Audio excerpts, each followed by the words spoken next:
Data type is a type of data variable can hold. This is called data type.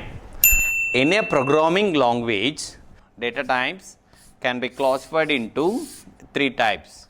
Number one is user defined data type, and then number two, built-in data type or fundamental data type. The third one is derived data types. The questions will ask user defined data types. Sometimes 3 mark, it is sometimes 2 marks.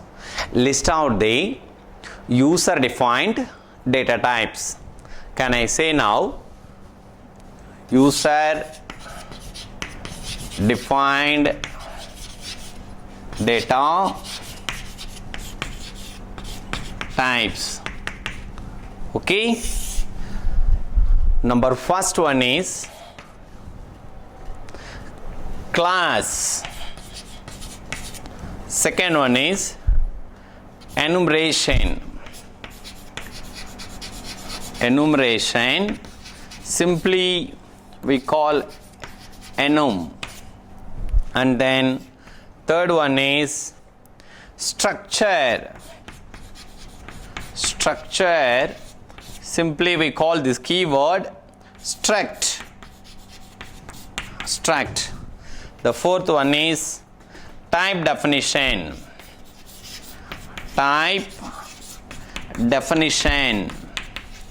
Okay, in a keyword, this type definition is called as a type def.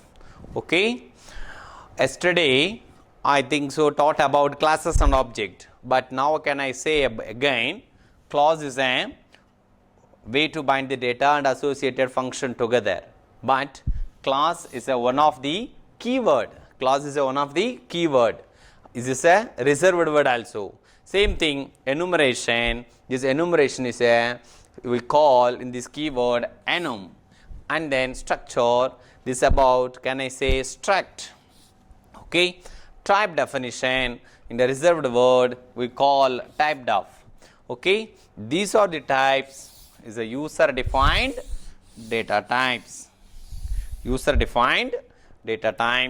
So list out the user defined data type means class, enum, and then structure, and then type def. And then another one also is there, this is called union. So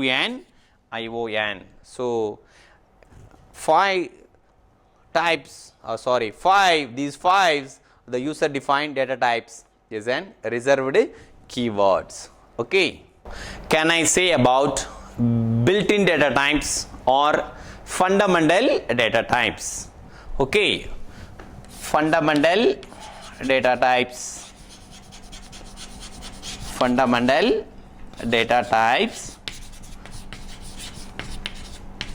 or built-in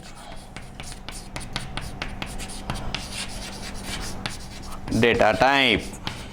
Okay, in this fundamental data types can be classified into three types. So what the fundamental data types or built-in data types classified into three types. Number one is a integral data type. Second one is a void. It should not return a value. Okay, it should be a generic pointer. So it is one of the keyword but should not return a value. So this is void. Okay, integral data type. So and then void also one of the data types, and then here floating data types.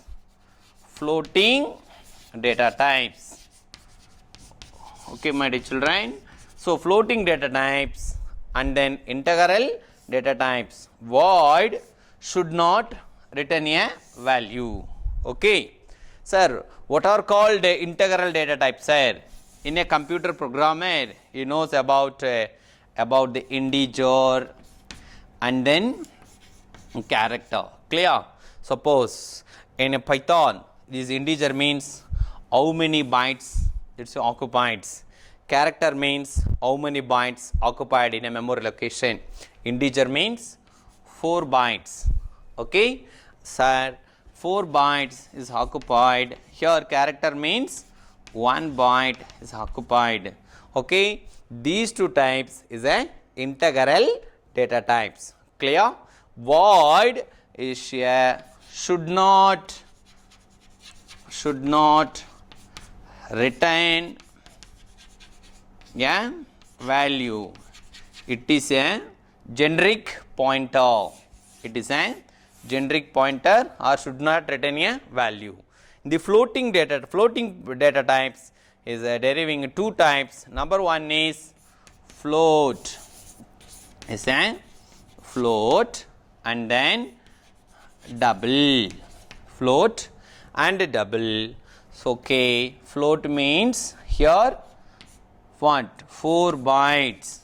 Here double means 8 bytes. 8 bytes. Okay, this much memory capacities are there in a fundamental data types or built-in data types can be classified into 3 levels: integral, void and floating. Integral data type means integer and character. Integer means 4 bytes occupied, character means 1 byte occupied, void should not retain a value, and floating data type is a float means 4 bytes and double means 8 bytes. Okay, can I discuss with you derived data types? In a programmer, how can we develop derived data types? What are called derived data types? That about I am discuss with you. Okay, yes. Now derived data types classified into mainly 4 types. What they are? They are, number 1 is array. Number 2, function. Array and then function. Number 3 is a pointer. Number 4 is a reference. Okay, this is a detailed topic actually. Derived data type means array, function, pointer, reference. Okay, actually these are very good concepts. As a programmer in a derived data types we learn means these concepts also very important. Okay.